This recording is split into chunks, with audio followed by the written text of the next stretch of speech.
जय श्री राधा कृष्णा। वैशाख मास का पावन और पवित्र महीना के आप सबको शुभकामनाएं। हम सब पर भगवान की असीम कृपा है जो ये मातम मैं कह पा रही हूँ और आप सुन पा रही हो। प्रभु के चरणों में मैं आप सबके मंगल की कामना करती हूँ। आपके जीवन में सुख शांति और संपन्नता कान्हा जी की कृपा से हमेशा बनी रहे।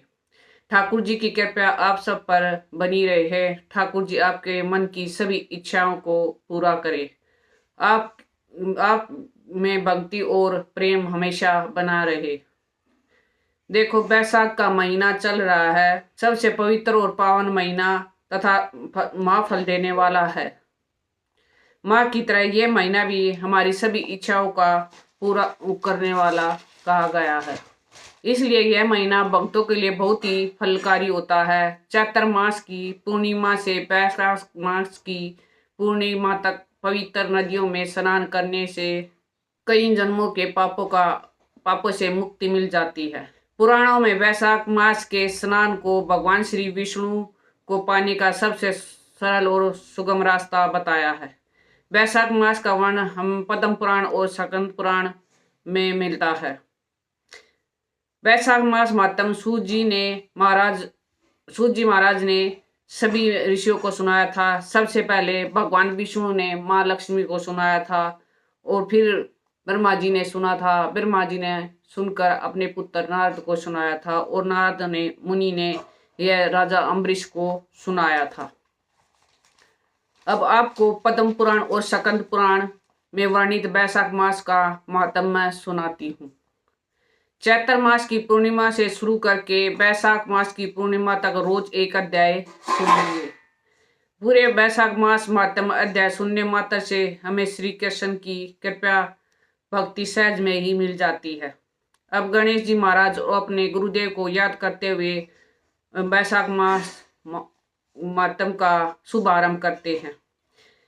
जय गणेश मंगल हरण भरण जन्म सुखराज, दीन जानी कीजिए दया हम पर श्री महाराज। बोलो गणेश जी महाराज की जय। गुरुर ब्रह्मा गुरुर विष्णु गुरुदेव महेश्वरा, गुरु साक्षात परम ब्रह्मा तस्मै श्री गुरुवे नमः। बोलो गुरु जी महाराज की जय। वैशाख मास की इस पावन कथा का शुभारंभ हम करते हैं। वैशाख मास में इस कथा का सुनने का बहुत ही फलकारी फल मिलता है।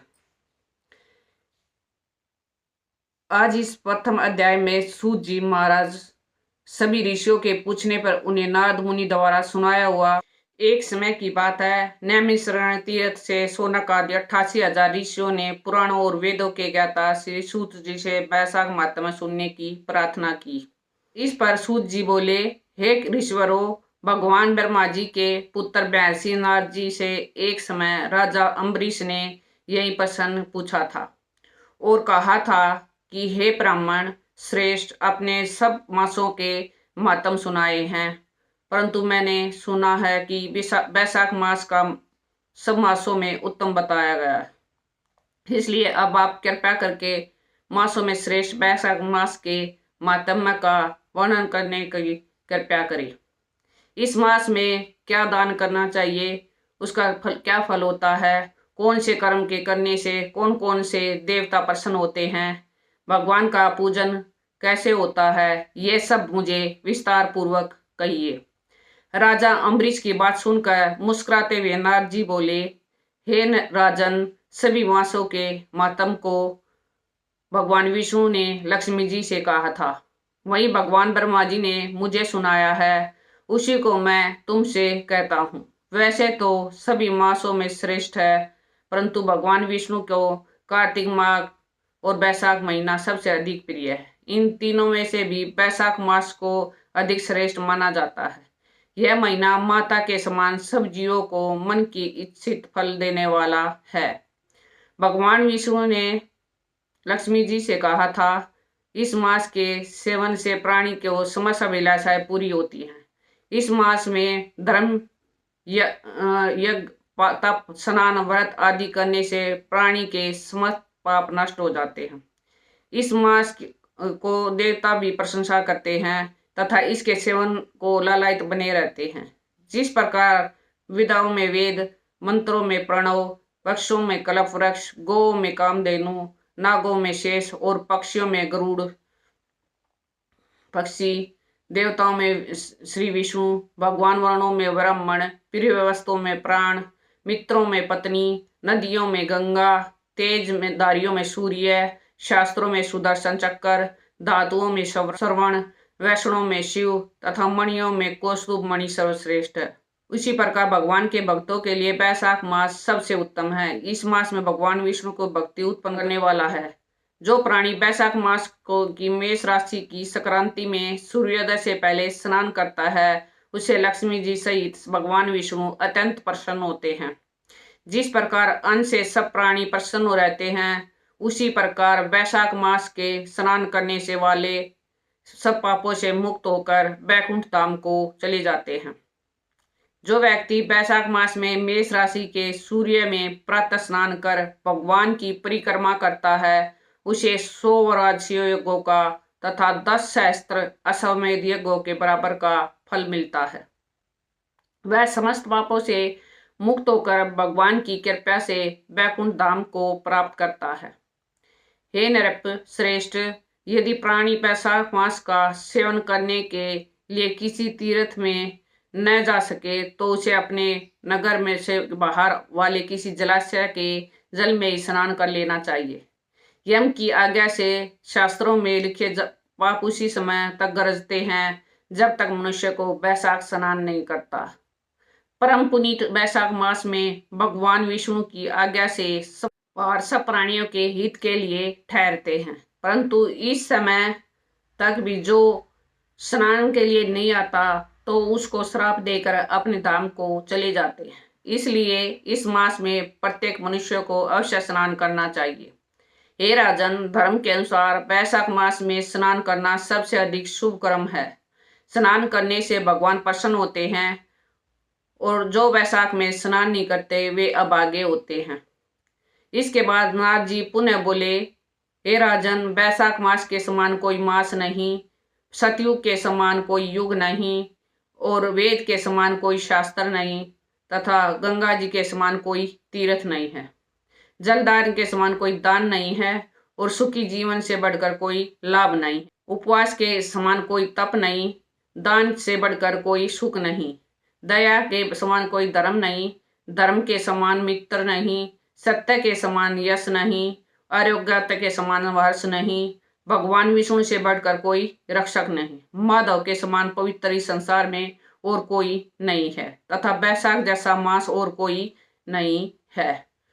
राजा अम्बरीश ने पूछा, हे मुनि, वैशाख माह के व्रत का क्या विधान है? इसमें किस तपस्या का अनुष्ठान करना पड़ता है? क्या दान होता है? कैसे स्नान किया जाता है और किस प्रकार भगवान केशव की पूजा की जाती है? हे ब्रह्म ऋषि, आप भगवान श्री हरि के प्रिय भगत तथा सब कुछ जानने वाले हो, अतः कृपया करके मुझे ये सब बातें बताइए। नाथ जी बोले, वैशाख श्रेष्ठ मास और भगवान श्री विष्णु को बहुत ही प्रिय है। भगवान के प्यारे इस महीने को जो लोग यूं ही व्यर्थ गवा देते हैं वे धर्महीन होकर पशु योनि पाते हैं। उनका कुआं, बावड़ी, बाग आदि लगाना सब व्यर्थ होता है। जो इस मास के में नियम पूर्वक भोजन करते हैं वो भगवान के वैकुंठ लोक को जाते हैं। संसार में अनेक प्रकार के व्रत और तप आदि हैं, परंतु उनके करने के लिए शरीर को अधिक परिश्रम होता है। इनको करके संसार में बार बार जन्म भी लेना पड़ता है, परंतु वैशाख मास में केवल स्नान कर लेने से श्री ही प्राणी मोक्ष को प्राप्त होता है। सब दानों में जो पुण्य मिलता है, सब तीर्थों में जो स्नान से जो फल प्राप्त मिलता है, उसी को मनुष्य वैशाख मास में जलदान करके प्राप्त कर लेता है।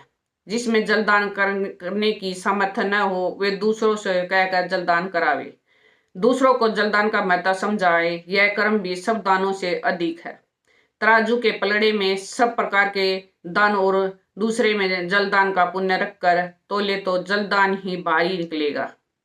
जो मनुष्य बैसाख में सड़क पर यात्रियों को जल पिलाता है, वो प्याऊ लगाता है, वह अपने करोड़ों कुल का उद्धार कर विष्णु लोक में प्रतिष्ठित होता है। हे नरश्रेष्ठ, प्याऊ लगाने से देवता, पितर और ऋषि सब अत्यंत प्रसन्न होते हैं। जिसने प्याऊ लगाकर रास्ते के थके मांदे मनुष्यों को संतुष्ट किया है, उसने ब्रह्मा, विष्णु और शिव आदि देवताओं को संतुष्ट कर दिया है।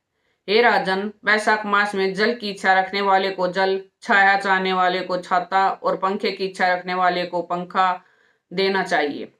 राजेंद्र, जो प्यास से पीड़ित महात्मा पुरुष के लिए शीतल जल प्रदान करता है, उसे 10,000 राजसूय यज्ञों का फल मिलता है। धूप, परिश्रम और पसीने से पीड़ित ब्राह्मण को जो डुलाकर हवा करता है, वह सब पापों से रहित होकर भगवान का पार्षद हो जाता है। पंखा दान न करने वाला अनेक प्रकार से वात आदि रोगों से दुखित हो जाता है और नरकवास करता है। जो थके हुए ब्राह्मण को कपड़े से भी हवा कर देता है, वह भी सब पापों से छूटकर मुक्ति पाता है। जो शुद्ध मन से ताड़ का पंखा दान करते हैं, वह पापों का नाश करके ब्रह्मलोक को जाते हैं। वैशाख मास में छत्री दान जरूर करनी चाहिए। जो मनुष्य विष्णु भगवान के प्यारे इस वैशाख मास में छत्री दान नहीं करते, उनको कहीं भी जगह नहीं मिलती और वे माक्रूर पिशाच बनकर पृथ्वी पर घूमते हैं। जो विष्णु प्रिय वैशाख मास में जूतों का दान करते हैं, वह यमदूतों का तिरस्कार करके सीधा विष्णु लोक में जाता है। मतलब उन्हें यमदूतों का मुख भी नहीं देखना पड़ता। ब्राह्मण के याचना करने पर जो भी खड़ाऊ का दान करता है, वह राजा बनता है। जो मार्ग में धर्मशाला आदि बनवाता है, उसका फल तो ब्रह्मा जी भी नहीं कह सकते। ब्राह्मण अतिथि को यदि कोई भोजन दे तो उसके फल का अंत नहीं। जो मनुष्य मार्ग के थके हुए ब्राह्मण के लिए आश्रय देता है, उसके पुण्य फल का वर्णन किया नहीं जा सकता। राजन, अन्नदान मनुष्य को तभी तृप्त करने वाला है, इसलिए संसार में अन्न के समान कोई दान नहीं है। भूखे मनुष्य को स्त्री, पुत्र, घर, वस्त्र, आभूषण आदि कुछ भी अच्छे नहीं लगते। पेट भरने पर ही सब अच्छे लगते हैं। इसलिए अन्नदान के समान न कुछ हुआ है, न आगे ही होगा। विद्वान लोग अन्न के दाता को ही पिता मानते हैं। अधिक क्या कहा जाए, अन्नदान के समान कोई संसार में कोई दान नहीं है। जो वैशाख में के थके ब्राह्मणों को अन्नदान नहीं देता, वह पिशाच बनकर पृथ्वी पर अपना ही मांस खाता हुआ फिरता है। इसलिए हे राजन, अन्नदान करने वाला धर्म निवास करते हैं। नारद जी, में इतने कथा सुनने के बाद राजा अम्बरीश ने कहा, हे देव ऋषि नारद जी, यदि माधव मास सबसे श्रेष्ठ और भगवान लक्ष्मीपति को अधिक प्रिय है, तो उस समय स्नान करने की क्या विधि है?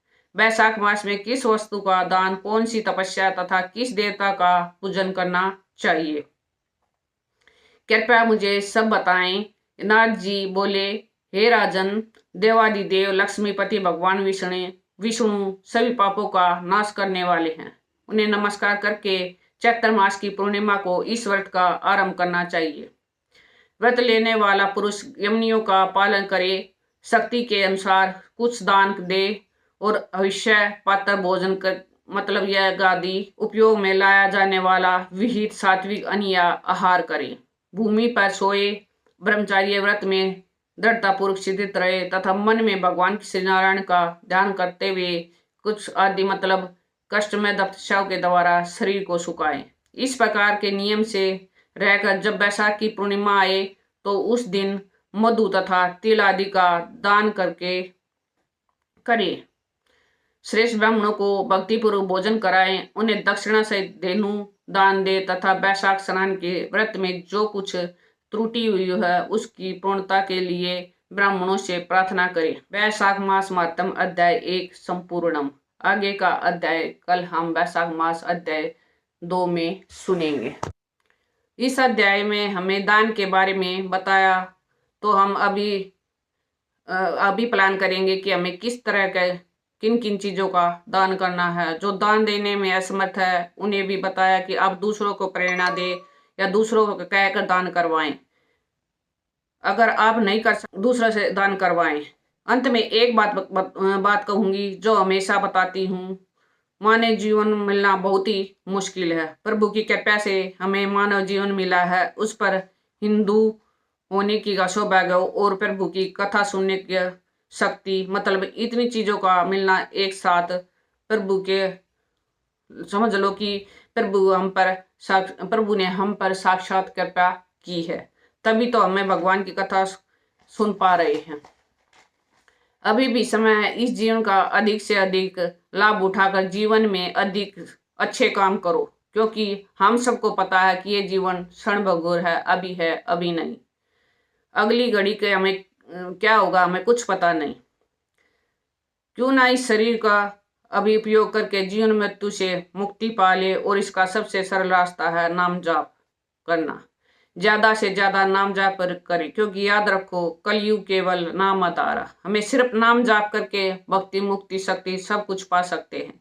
इसलिए प्रेम से, मन से, भाव से हर समय हर पल नाम जाप करते रहो। हरे कृष्णा कृष्णा कृष्णा हरे हरे, हरे राम राम राम हरे हरे। अंत में एक रिक्वेस्ट करती हूँ, प्लीज इन वीडियो को ज्यादा से ज्यादा शेयर कीजिए, अपने शास्त्रों का ज्यादा से ज्यादा प्रचार कीजिए। ये भी एक सेवा है। Thank you. राधे कृष्णा।